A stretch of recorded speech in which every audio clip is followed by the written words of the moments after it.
আজকের রেসিপি হলো চিংড়ি মাছের মালাইকারি। তাহলে ভিডিওটা দেখে নেওয়া যাক। আমি এখানে 250 গ্রামের মতো চিংড়ি মাছ নিয়েছি। চিংড়ি মাছটাকে ভালো করে কেটে পরিষ্কার করে নিয়েছি। তাতে দিয়েছি সামান্য হলুদ আর সামান্য নুন। আচ্ছা, একটা পেস্ট রেডি করব, যার জন্য আমি একটা মিডিয়াম সাইজের টমেটো, একটা পেঁয়াজ, একটু আদা, তিন কোয়া রসুন আর কিছুটা কাঁচা লঙ্কা নিয়েছি। আর সেই পেস্টের মধ্যে দিয়েছি 1 চামচের মতো পোস্ত। এটা একটা স্মুথ পেস্ট তৈরি করে নেব। আচ্ছা, সাইডে আমি এখানে নারকেলের দুধটা বার করে নিই। আমি এখানে 250 গ্রাম চিংড়ি মাছের জন্য একটা হাফ মালা নারকেল নিয়েছি।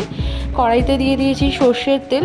চিংড়ি মাছটা আমি হালকা করে ভেজে নিয়েছি। সেই তেলে দিয়েছি গোটা গরম মশলা আর গোটা জিরে।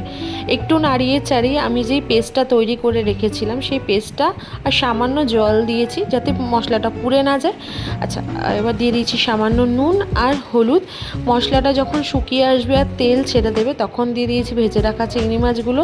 চিংড়ি মাছটা দিয়ে একটু ভালোভাবে নাড়িয়ে চাড়িয়ে ওই নারকেলের দুধটা আমি দিয়ে দিয়েছি আর দিয়েছি সামান্য জল। তোমরা যে যেরকম গ্রেভি পছন্দ করো সেরকমই জল দিও।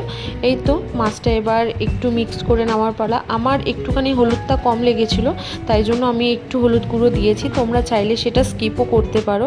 আর দিয়েছি স্বাদ মতো মিষ্টি আর কয়েকটা চেরা কাঁচা লঙ্কা। এবার আমি তরকারিটা ঢেকে দেবো। ফুটে উঠলেই আমি তাতে দিয়ে দিয়েছি 1 চামচের মতো গরম মশলা। তোমরা চাইলে এখানে ঘিও দিতে পারো, আমি ঘিটা একটু অ্যাভয়েড করি। তো এই তো মাছ আমাদের একদম রেডি মালাইকারি। ভিডিওটা কেমন লাগলো জানিও। যদি ভিডিওটা ভালো লাগে একটা লাইক করে দিও। টাটা।